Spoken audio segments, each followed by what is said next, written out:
ಎಲ್ಲ ಆತ್ಮೀಯ ವಿದ್ಯಾರ್ಥಿಗಳನ್ನು ಅಥವಾ ಅರ್ಥಶಾಸ್ತ್ರ ವಿದ್ಯಾರ್ಥಿಗಳನ್ನು ಮತ್ತೊಮ್ಮೆ ಅರ್ಥಶಾಸ್ತ್ರ ವಿಷಯದ ತರಗತಿಗೆ ತಮ್ಮೆಲ್ಲರನ್ನ ಸ್ವಾಗತವನ್ನು ಮಾಡುತ್ತಾ, ಆತ್ಮೀಯ ವಿದ್ಯಾರ್ಥಿಗಳೇ, ಇವತ್ತಿನ ತರಗತಿಯಲ್ಲಿ 5 ಮತ್ತು 15 ಅಂಕದ ಪ್ರಶ್ನೆಗಳು. ನಮ್ಮ ಬಾಗಲಕೋಟೆ ವಿಶ್ವವಿದ್ಯಾಲಯದಲ್ಲಿ 10 ಅಂಕದ ಪ್ರಶ್ನೆಯನ್ನು ಕೇಳಲಾಗುವುದಿಲ್ಲ. ಇಲ್ಲಿ 5 ಮತ್ತು 15 ಅಂಕದ ಪ್ರಶ್ನೆಯನ್ನು ನಿಮ್ಮ ಎಕ್ಸಾಮ್ ಒಳಗೆ ಕೇಳಲಾಗ್ತದೆ. 2 ಅಂಕದ ಪ್ರಶ್ನೆ 10 ಇರ್ತಾವೆ. ಓಕೆನಾ? ಅದಕ್ಕೆ ಸಂಬಂಧಪಟ್ಟಂಥ ವಿಡಿಯೋನ ಹಿಂದಿನ ತರಗತಿಯಲ್ಲಿ ಹಾಕಿದ್ದೇನೆ. ಆ ವಿಡಿಯೋದೊಳಗೆ ನೀವು 2 ಮಾರ್ಕ್ಸನ್ನು ಗಮನಿಸಬಹುದು. ಅವುಗಳನ್ನು ಹೊರತುಪಡಿಸಿ ನಿಮ್ಮ ಎಕ್ಸಾಮ್ ಒಳಗಡೆ 5 ಮತ್ತು 10 ಅಂಕದ ಪ್ರಶ್ನೆಗಳನ್ನು ಈ ಹಣಕಾಸಿನ ಅರ್ಥಶಾಸ್ತ್ರ ವಿಷಯಕ್ಕೆ ಸಂಬಂಧಪಟ್ಟಂತೆ ಎಕ್ಸಾಮ್ ಒಳಗಡೆ ಯಾವ ಪ್ರಶ್ನೆಗಳನ್ನು ಕೇಳಬಹುದು ಎಂಬ ಪ್ರಶ್ನೆಗಳನ್ನು ನಿಮಗೆ ತಿಳಿಸಿಕೊಡುವಂಥ ಕೆಲಸವನ್ನು ಮಾಡ್ತೇನೆ. ನಾ ಕೊಟ್ಟಿರುವಂಥ ಪ್ರಶ್ನೆಗಳಲ್ಲಿ ಮ್ಯಾಕ್ಸಿಮಮ್ ಇಲ್ಲ ಅಂದರೂ ಕೂಡ 100ಕ್ಕೆ 90% ಬರ್ಬೋದು, 80% ಬರ್ಬೋದು, ಅಥವಾ 100ಕ್ಕೆ 100 ಬಂದು ಕೂಡ ಸಂಶಯವಿಲ್ಲ. ನಾನು ನನ್ನ ಒಂದು ದೃಷ್ಟಿಕೋನದೊಳಗೆ ಈ ಪ್ರಶ್ನೆಗಳನ್ನು ಕೇಳಬಹುದು ಎಂಬ ದೃಷ್ಟಿಕೋನವನ್ನು ಇಟ್ಕೊಂಡು ನಿಮಗೆ ಕೆಲವೊಂದು ಪ್ರಶ್ನೆಗಳನ್ನು ಕೊಡುವಂಥ ಕೆಲಸವನ್ನು ಮಾಡ್ತೇನೆ. ಆ ಕೊಟ್ಟಂಥ ಪ್ರಶ್ನೆಗಳನ್ನು ನೀವು ಚೆನ್ನಾಗಿ ಓದ್ಕೊಂಡ್ರೆ ಈ ಹಣಕಾಸಿನ ಅರ್ಥಶಾಸ್ತ್ರಕ್ಕೆ ಸಂಬಂಧಪಟ್ಟಂಥ 80 ಅಂಕದ ಅಂಕಗಳಿಗೆ ನೀವು 80 ಅಂಕಗಳನ್ನು ಪಡೆಯಲು ನಿಮಗೆ ಸುಲಭ ಆಗ್ತದೆ. ಈಗ ಅಂತಹ ಪ್ರಶ್ನೆಗಳು ಯಾವಂತೇಳಿ ಇಲ್ಲಿ ಚರ್ಚೆಯನ್ನು ಮಾಡೋಣ. ಮೊದಲನೇ ಪ್ರಶ್ನೆ, ಹಣದ ಅರ್ಥ ಮತ್ತು ಅದರ ಕಾರ್ಯಗಳನ್ನು ವಿವರಿಸಿ ಅಂತೇಳಿ ಪಕ್ಕಾ 100% ನಿಮ್ಮ ಎಕ್ಸಾಮ್ ಕೇಳಬಹುದು. ಅದಕ್ಕೆ ಈ ಪ್ರಶ್ನೆ ತುಂಬ ಇಂಪಾರ್ಟೆಂಟ್ ಅಂತ ಪ್ರಶ್ನೆ ಆಗಿರ್ತದೆ.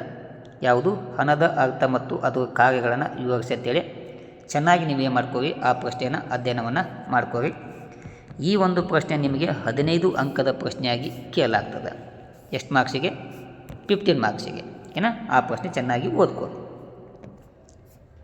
ಸೆಕೆಂಡ್ ಒನ್, ಹಣದ ಪೂರೈಕೆಯ ಅಂಗಗಳನ್ನು ಬರೆಯಿರಿ ಅಥವಾ ವಿವರಿಸಿ ಅಂತೇಳಿ ಇದು 2ನೇ ಪ್ರಶ್ನೆ.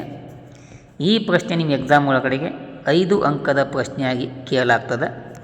ಎಷ್ಟು ಅಂಕದ್ದು? 5 ಅಂಕದ್ದು.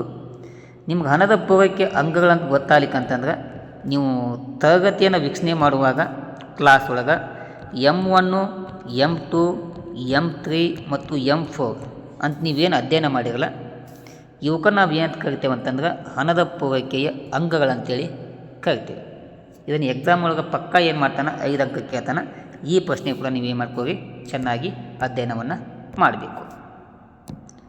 3ನೇ ಪ್ರಶ್ನೆ, ಡಿಜಿಟಲ್ ಹಣದ ಬಗ್ಗೆ ಟಿಪ್ಪಣಿಯನ್ನು ಬರೆಯಂತೇಳಿ ಇದು ಕೂಡ 5 ಅಂಕದ ಪ್ರಶ್ನೆ ಆಗಿದೆ. ಇದನ್ನು ಏನು ಮಾಡ್ತಾನೆ ನಿಮಗಿಲ್ಲೇ ಈ ಪ್ರಶ್ನೆ ಕೇಳಿದಾಗ ನೀವು ಇಲ್ಲಿ ಅನುಕೂಲಗಳು, ಅದರಿಂದ ಆಗುವಂಥ ಅನಾನುಕೂಲಗಳು, ಈ ಥರನಾಗಿ ನೀವು ನೋಟ್ಸನ್ನು ತಯಾರು ಮಾಡಿಕೊಂಡು ಎಕ್ಸಾಮ್ ಒಳಗೆ ಬರೀಬೇಕಾಗ್ತದೆ. ಪ್ರಶ್ನೆ ಸಂಖ್ಯೆ 4, ಫಿಶರ್ ಅವರ ಸಮೀಕರಣವನ್ನು ಟೀಕಾತ್ಮಕವಾಗಿ ವಿವರಿಸಿ ಅಂತೇಳಿ ಇದು ಪ್ರಶ್ನೆ ಕೂಡ 100% ಎಕ್ಸಾಮ್ ಒಳಗೆ ಬರ್ತದೆ. ನೀವು ನಗದು ವ್ಯವಹಾರ ದೃಷ್ಟಿಕೋನ ಅಂತ ಕರಿತೇವಲ್ಲ, ಅದಕ್ಕೆ ನಾವು ಫಿಶರ್ ಸಮೀಕರಣ ಅಂತ ಕರಿತೇವೆ. ಅದನ್ನು ಎಕ್ಸಾಮ್ ಒಳಗೆ 15 ಅಂಕದ ಪ್ರಶ್ನೆ ಕೇಳ್ತಾನೆ. ಈ ಪ್ರಶ್ನೆ ಕೂಡ ನೀವು ಏನು ಮಾಡ್ಕೋಬೇಕು, ಚೆನ್ನಾಗಿ ಅಧ್ಯಯನವನ್ನು ಮಾಡಬೇಕಾಗ್ತದೆ. ಇದಾದಮೇಲೆ ಇನ್ನೊಂದು ಕೇಂಬ್ರಿಡ್ಜ್ ಸಮೀಕರಣವನ್ನು ವಿವರಿಸಿ ಅಂತೇಳಿ. ಓಕೆನಾ? ಇದು ಕೂಡ ಎಕ್ಸಾಮ್ ಒಳಗೆ 15 ಅಂಕದ ಪ್ರಶ್ನೆ ಕೇಳ್ತಾನೆ. ಈ ಪ್ರಶ್ನೆ ನೀವು ಚೆನ್ನಾಗಿ ಓದ್ಕೋಬೇಕು. ಪ್ರಶ್ನೆ ಸಂಖ್ಯೆ 6, ಹಣದ ಮಾರುಕಟ್ಟೆ ಎಂದರೇನು, ಅದರ ಲಕ್ಷಣಗಳನ್ನು ವಿವರಿಸಿ ಅಂತೇಳಿ ಎಕ್ಸಾಮ್ ಒಳಗೆ ಕೇಳಲಾಗ್ತದೆ. ಈ ಪ್ರಶ್ನೆ ನಾವು ಏನು ಮಾಡ್ಬೋದು, 5 ಅಂಕದ ಪ್ರಶ್ನೆ ಕೇಳಬಹುದು ಎಂಬ ಹೋಪನ್ನು ಇಟ್ಕೋಬೇಕಾಗ್ತದೆ. ಇದು 5 ಅಂಕದ ಪ್ರಶ್ನೆ ಕೇಳುವಂಥ ಒಂದು ಪ್ರಶ್ನೆ. 7, ಬಂಡವಾಳ ಮಾರುಕಟ್ಟೆ ಎಂದರೇನು, ಅದರ ಲಕ್ಷಣಗಳನ್ನು ಬಗೆಯಂತೇಳಿ ಇದು ಕೂಡ 5 ಅಂಕದ ಪ್ರಶ್ನೆ ಕೇಳುವಂಥ ಪ್ರಶ್ನೆಯಾಗಿದೆ. ಇದನ್ನು ಕೂಡ ನೀವು ಚೆನ್ನಾಗಿ ಅಧ್ಯಯನವನ್ನು ಮಾಡಬೇಕಾಗ್ತದೆ. ಪ್ರಶ್ನೆ ಸಂಖ್ಯೆ 8, ಸೆಬಿಯ ಒಂದು ಕಾರ್ಯಾಚರಣೆಯನ್ನು ವಿವರಿಸಿ ಅಂತೇಳಿ ಇದು ನಿಮ್ಮ ಎಕ್ಸಾಮ್ ಒಳಗೆ 15 ಅಂಕದ ಪ್ರಶ್ನೆಯಾಗಿ ಕೇಳಲಾಗ್ತದೆ. ಇದನ್ನು ಕೂಡ ನೀವು ಏನು ಮಾಡ್ಕೋಬೇಕು, ಅದರ ಉದ್ದೇಶಗಳೇನು, ಅದು ಯಾವಾಗ ಸ್ಥಾಪನೆ ಆಯಿತು, ಅದರ ಪ್ರಮುಖ ಕಾರ್ಯಗಳು ಯಾವುವು, ಈ ತೆರನಾಗಿ ನೋಟ್ಸ್ ತಯಾರು ಮಾಡಿಕೊಂಡು ಈ ಒಂದು ಪ್ರಶ್ನೆಯನ್ನು ನೀವು ಎಕ್ಸಾಮ್ ಒಳಗೆ ಬರೀಬೇಕಾಗ್ತದೆ. ಇದು 8ನೇ ಪ್ರಶ್ನೆ.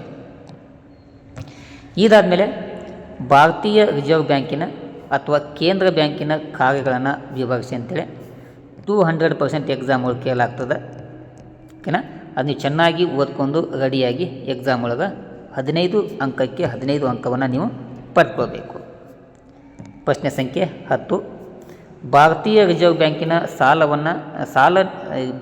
ಸಾಲ ನಿಯಂತ್ರಣ ಮಾಡುವ ವಿಧಾನಗಳನ್ನು ವಿವರಿಸಿ ಅಂತೇಳಿ ಇದೂ ಕೂಡ ಎಕ್ಸಾಮ್ ಒಳಗೆ 15 ಅಂಕದ ಪ್ರಶ್ನೆಯಾಗಿ ಎಕ್ಸಾಮ್ ಒಳಗೆ ಕೇಳಲಾಗ್ತದೆ. ಎರಡೂ ಬಂದರೂ ಏನು ಆಶ್ಚರ್ಯ ಪಡುವಂಥ ಸಂಗತಿ ಇಲ್ಲ. ಎರಡೂ ಬರಲಿಕ್ಕಂದ್ರೂ ಕೂಡ ಒಂದು ಮಾತ್ರ ಪಕ್ಕ ನಿಮಗೆ ಏನು ಮಾಡ್ತಾನೆ ಎಕ್ಸಾಮ್ ಒಳಗೆ 15 ಅಂಕದ ಪ್ರಶ್ನೆಯಾಗಿ ನಿಮಗೆ ಕೇಳುವಂಥ ಸಂಭವ ಇರ್ತದೆ. ಹೀಗಾಗಿ ಈ ಎರಡು ಒಳಗೆ ನೀವು ಏನು ಮಾಡಬೇಕು, ಎರಡನ್ನು ಚೆನ್ನಾಗಿ ಓದ್ಕೊಂಡು ನೀವು ಎರಡೂ ಕೇಳಿದ್ರೆ ಎರಡೂ ಬರ್ರಿ, ಎರಡು ಒಳಗೆ ಒಂದು ಮಾತು ಪಕ್ಕ ಬರ್ತದೆ, ಅದಕ್ಕೆ ನಾ ಗ್ಯಾರಂಟಿ ಕೊಡ್ತೇನೆ. ಅದಕ್ಕೆ ನೀವು ಚೆನ್ನಾಗಿ ಅಧ್ಯಯನವನ್ನು ಮಾಡ್ಕೋಬೇಕು. ಪ್ರಶ್ನೆ ಸಂಖ್ಯೆ 11. ಹಣಕಾಸು ನೀತಿಯ ಅರ್ಥ, ಉದ್ದೇಶಗಳು ಮತ್ತು ಅದರ ಸಾಧನಗಳನ್ನು ವಿವರಿಸಿ ಅಂತೇಳಿ ಇದು ನನ್ನ ಅಂದಾಜು ಪ್ರಕಾರ 5 ಅಂಕದ ಪ್ರಶ್ನೆಯಾಗಿ ಕೂಡ ಕೇಳ್ಬೋದು ಅಥವಾ 15 ಅಂಕದ ಪ್ರಶ್ನೆಯಾಗಿ ಕೂಡ ಕೇಳ್ಬೋದು. ತುಂಬ ಈಜಿ ಇದೆ. ಈ 10ನೇ ಪ್ರಶ್ನೆ ಓದುವಾಗ ಈ 10 ಮತ್ತು 11ಕ್ಕೆ ಬರುವಂಥ ಕೆಲವೊಂದು ಅಂಶಗಳು ಸೇಮ್ ಬರ್ತಾವೆ. ಅವನ್ನ ನೀವೇನು ಮಾಡ್ಕೋಬೇಕು, ಸ್ವಲ್ಪ ಮೋಡಿಫೈ ಮಾಡಿಕೊಂಡು ಉತ್ತರವನ್ನು ಬರೆಯುವಂಥ ಕೆಲಸವನ್ನು ನಮ್ಮ ವಿದ್ಯಾರ್ಥಿಗಳು ಮಾಡಬೇಕು. ಪ್ರಶ್ನೆ ಸಂಖ್ಯೆ 12. ವಾಣಿಜ್ಯ ಬ್ಯಾಂಕಿನ ಕಾರ್ಯಗಳನ್ನು ವಿವರಿಸಿ ಅಂತೇಳಿ ಇದೂ ಕೂಡ ಎಕ್ಸಾಮಿಗೆ ನಾವು 100% ಓಪ್ ಇಟ್ಕೋಬಹುದು. ಯಾಕಂದರೆ ಪ್ರಶ್ನೆ ಭಾಳ ತುಂಬ ಚೆನ್ನಾಗಿದೆ. ಇದು ಕೂಡ 15 ಅಂಕದ ಪ್ರಶ್ನೆಯಾಗಿ ಕೇಳುವಂಥ ಒಂದು ಸಂಭವ ಇರ್ತದೆ. ಅದನ್ನು ಕೂಡ ನೀವು ಚೆನ್ನಾಗಿ ಓದು. ಪ್ರಶ್ನೆ ಸಂಖ್ಯೆ 13. ವಾಣಿಜ್ಯ ಬ್ಯಾಂಕಿನ ಪತ್ತು ನಿರ್ಮಾಣದ ಕಾರ್ಯವನ್ನು ವಿವರಿಸಿ ಅಂತೇಳಿ ಇದನ್ನು ಎಕ್ಸಾಮ್ ಒಳಗೆ ನಿಮಗೆ ಕೇಸ್ ಸ್ಟಡಿಯಾಗಿ ಪರಿವರ್ತನೆ ಮಾಡುವಂಥ ಸಂಭವ ಕೂಡ ಇರ್ತದೆ. ಕೇಸ್ ಸ್ಟಡಿ, ಆ ಕೇಸ್ ಸ್ಟಡಿ ಒಂದು ದೃಷ್ಟಿಕೋನವನ್ನು ಇಟ್ಕೊಂಡು ನೀವು ವಾಣಿಜ್ಯ ಬ್ಯಾಂಕಿನ ಪತ್ತು ನಿರ್ಮಾಣದ ಕಾರ್ಯವನ್ನು ತಿಳಿಸ್ರಿ ಅಂಥೇಳಿ ಎಕ್ಸಾಮ್ ಕೇಳಿದಾಗ ಈ ಒಂದು ಪ್ರಶ್ನೆನ ನೀವು ಅದ್ಭುತವಾಗಿ ಬರೀಬೇಕಾಗ್ತದೆ. 14. ಖಾಸಗಿ ಬ್ಯಾಂಕಿಂಗಿನ ಸಾಧನೆ ಮತ್ತು ಸಮಸ್ಯೆಗಳನ್ನು ಬರೀ ಅಂತೇಳಿ ಇದು ಕೊನೆಯ ಘಟಕದಲ್ಲಿ ಬರುವಂಥ ಒಂದು ಪ್ರಮುಖವಾದಂಥ ಪ್ರಶ್ನೆಯಾಗಿದೆ. ಇದನ್ನು ಕೂಡ ಕೇಳಬಹುದು. ನೋಡಿರಿ, ನಿಮಗೆ ಈಜಿ ಅನಿಸಿದ್ರೆ ಬರೀರಿ. ಇದಕ್ಕೆ ಸಂಬಂಧಪಟ್ಟಂಥ ನಿಮಗೆ ನೋಟ್ಸ್ ಬೇಕಾದ್ರೆ ಇನ್ನೇನು 2 ದಿನಗಳಲ್ಲಿ ಈ ಒಂದು ಪ್ರಶ್ನೆಗೆ ಉತ್ತರವನ್ನು ನಿಮಗೆ ಕಳಿಸುವಂಥ ಕೆಲಸವನ್ನು ಮಾಡ್ತೇನೆ. ಚೆನ್ನಾಗಿ ಓದ್ಕೊಂಡು ಎಕ್ಸಾಮ್ ಒಳಗೆ ಅಂಕವನ್ನು ಪಡೆದುಕೊಳ್ಬೇಕು. ಇದಾದಮೇಲೆ ವಾಣಿಜ್ಯ ಬ್ಯಾಂಕಿನ ಆಸ್ತಿ ಮತ್ತು ಹೊಣೆಗಾರಿಕೆ ಪಟ್ಟಿಯನ್ನು ತಯಾರಿಸಿ ಅಂತೇಳಿ ನಿಮ್ಮ ಎಕ್ಸಾಮ್ ಒಳಗೆ ಕೇಳಲಾಗ್ತದೆ. ಅದು ಕೇಸ್ ಸ್ಟಡಿಯಾಗಿ ಕೇಳಬಹುದು. ಇಂದು ಬಹಳ ದಿನಗಳ ಹಿಂದೆ, ವರ್ಷಗಳ ಹಿಂದೆ ಇದನ್ನು ಕೇಸ್ ಸ್ಟಡಿಯಾಗಿ ಕೇಳುವಂಥ ಪದ್ಧತಿ ಇತ್ತು. ಅದು NEP ಬ್ಯಾಚ್ ಬಂದ ಮೇಲೆ ಸ್ವಲ್ಪ ಬದಲಾವಣೆಗಳಾಗಿದೆ. ವಾಪಸ್ ಮತ್ತು SCP ಬಂದಿರುವುದರಿಂದ ಈ ಒಂದು ಪ್ರಶ್ನೆ ಮೇಲೆ ಕೇಸ್ ಸ್ಟಡಿ ಕೇಳಬಹುದು ಎಂಬ ವೈಯಕ್ತಿಕ ಒಂದು ಅಭಿಪ್ರಾಯವನ್ನು ಇಟ್ಕೊಂಡು ನಿಮಗೆ ಈ ಪ್ರಶ್ನೆಯನ್ನು ಕೊಡುವಂಥ ಕೆಲಸವನ್ನು ಮಾಡಲಾಗಿದೆ. ಇದನ್ನು ಯಾವ ಥರ ಪ್ರಶ್ನೆ ಕೇಳ್ತಾರೆ ಅಂತಂದ್ರೆ ಇಲ್ಲೇ ಐತೆ ನೋಡಿರಿ. ಇದು ವಾಣಿಜ್ಯ ಬ್ಯಾಂಕಿನ ಹೊಣೆಗಾರಿಕೆ ಟೇಬಲ್ ಆಗಿದೆ. ಇದು ಆಸ್ತಿಗಳ ಒಂದು ಹೊಣೆಗಾರಿಕೆ ಟೇಬಲ್ ಆಗಿದೆ. ಈ ಆಸ್ತಿಗಳಲ್ಲಿ ಕೆಲವೊಂದು ಅಂಶಗಳು ಬರ್ತಾವೆ, ಹೊಣೆಗಾರಿಕೆಯಲ್ಲಿ ಕೆಲವೊಂದು ಅಂಶಗಳು ಬರ್ತಾವೆ. ಈ ಎರಡೂ ಅಂಶಗಳಿಗೆ ಸಂಬಂಧಪಟ್ಟದ್ದು ನಿಮಗೆ ಏನು ಮಾಡ್ತಾನೆ, ಇಲ್ಲಿ ಕೆಲವೊಂದು ಅಮೌಂಟ್ಗಳನ್ನು ಕೊಡುವಂಥ ಕೆಲಸವನ್ನು ಮಾಡ್ತಾನೆ. 10 ಕೋಟಿ 20 ಕೋಟಿ 30 ಕೋಟಿ ಅಂತೇಳಿ ಕೊಡ್ತಾನೆ. ಕೊಟ್ಟು ನಿಮಗೇನು ಮಾಡ್ತಾನೆ, ಆಸ್ತಿ ಮತ್ತು ಹೊಣೆಗಾರಿಕೆ ಪಟ್ಟಿಯನ್ನು ತಯಾರಿಸಿ ಅಂತೇಳಿ ಪ್ರಶ್ನೆಯನ್ನು ಕೇಳಲಾಗ್ತದೆ. ಎಕ್ಸಾಂಪಲು, ಕೈಯಲ್ಲಿರುವ ನಗದು ಹಣ 10 ಕೋಟಿ ಆಗಿದೆ, ಮೀಸಲು ನಿಧಿ 20 ಕೋಟಿ ಆಗಿದೆ, ಉಳಿತಾಯ ಠೇವಣಿ 5 ಕೋಟಿ ಆಗಿದೆ, ವಾಯ್ದೆ ಠೇವಣಿ 10 ಕೋಟಿ ಆಗಿದೆ, ಒಟ್ಟಾಯಿಸಿದ ಹುಂಡಿಗಳು 2 ಕೋಟಿ ಆಗಿದೆ, ಹೂಡಿಕೆ ಪ್ರಮಾಣ 3 ಕೋಟಿ ಆಗಿದೆ. ಈ ತೆರನಾಗಿ ಕೊಟ್ಟು ನಿಮಗೆ ಈ ಥರ ಸಿಗಲಾಗಿ ಕೊಡ್ತಾನೆ. ಕೊಟ್ಟು ವಾಣಿಜ್ಯ ಬ್ಯಾಂಕಿನ ಆಸ್ತಿ ಮತ್ತು ಹೊಣೆಗಾರಿಕೆ ಪಟ್ಟಿಯನ್ನು ತಯಾರಿಸಿ ಅಂತೇಳಿ ಎಕ್ಸಾಮ್ ಒಳಗೆ ಕೇಳಲಾಗ್ತದೆ. ಓಕೆನಾ, ಇದು ಕೇಸ್ ಸ್ಟಡಿಯಾಗಿ ಪರಿವರ್ತನೆ ಆಗುವಂಥ ಸಂಭವ ತುಂಬ ಹೆಚ್ಚಾಗಿ ಕಂಡು ಬರ್ತದೆ. ಅದಕ್ಕಾಗಿ ಈ ಒಂದು ಪ್ರಶ್ನೆಯನ್ನು ನಿಮಗೆ ಕೊಡುವಂಥ ಕೆಲಸವನ್ನು ಮಾಡಿದ್ದೇನೆ. ಈ ಒಂದು ಕೇಸ್ ಸ್ಟಡಿಯನ್ನು ನೀವು ಯಾವ ತೆರನಾಗಿ ಬಿಡಿಸಬೇಕು ಎಂಬುದನ್ನು ಮುಂದಿನ ತರಗತಿಯಲ್ಲಿ ನಾನೇ ಒಂದು ಸಮಸ್ಯೆಯನ್ನು ಅಥವಾ ಒಂದು ಕೇಸ್ ಸ್ಟಡಿಯನ್ನು ಒಂದು ಲೆಕ್ಕವನ್ನು ಆಯ್ದುಕೊಂಡು ಆ ಲೆಕ್ಕವನ್ನು ನಿಮಗೆ ಇನ್ನೇನು 2-3 ದಿನಗಳಲ್ಲಿ ನಿಮಗೆ ತಿಳಿಸುವಂಥ ಕೆಲಸವನ್ನು ಮಾಡಲಾಗ್ತದೆ. ಓಕೆನಾ, ಇಷ್ಟು ವಿದ್ಯಾರ್ಥಿಗಳೇ ಹಣಕಾಸಿನ ಅರ್ಥಶಾಸ್ತ್ರಕ್ಕೆ ಸಂಬಂಧಪಟ್ಟಂತೆ ಪ್ರಮುಖ 15 ಪ್ರಶ್ನೆಗಳನ್ನು ನಿಮಗೆ ಕೊಡುವಂಥ ಕೆಲಸವನ್ನು ಮಾಡಿದ್ದೇನೆ. ಈ 15 ಪ್ರಶ್ನೆಗಳಲ್ಲಿ ನಿಮ್ಮ ಎಕ್ಸಾಮ್ ಒಳಗೆ ಪಕ್ಕಾ ನೀವು 80ಕ್ಕೆ 80 ಅಂಕವನ್ನು ಪಡೆಯುವಂಥ ಪ್ರಶ್ನೆಗಳು ಆಗಿರುವುದರಿಂದ ನಾವು ಕೊಟ್ಟಿರುವಂಥ ಪ್ರಶ್ನೆಗಳು ಚೆನ್ನಾಗಿ ಓದ್ಕೊಂಡು ಅದಕ್ಕೆ ನೋಟ್ಸನ್ನು ತಯಾರು ಮಾಡಿಕೊಂಡು ನಿಮಗೇನಾದರೂ ನೋಟ್ಸ್ ಅವೈಲೇಬಲ್ ಇಲ್ಲ ಅಂತಂದ್ರೆ ಇವರಿಗೆ ಸಂಬಂಧಪಟ್ಟಂಥ ಮ್ಯಾಕ್ಸಿಮಮ್ ಎಲ್ಲ ಅಂತಲ್ಲ ಮ್ಯಾಕ್ಸಿಮಮ್ ವಿಡಿಯೋಗಳು ನನ್ನ ಯೂಟ್ಯೂಬ್ ಚಾನಲ್ ಒಳಗೆ ಅದಾವು.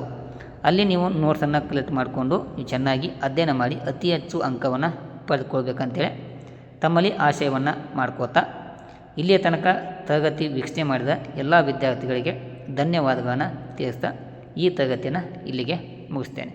Thank you. ನಮಸ್ಕಾರ.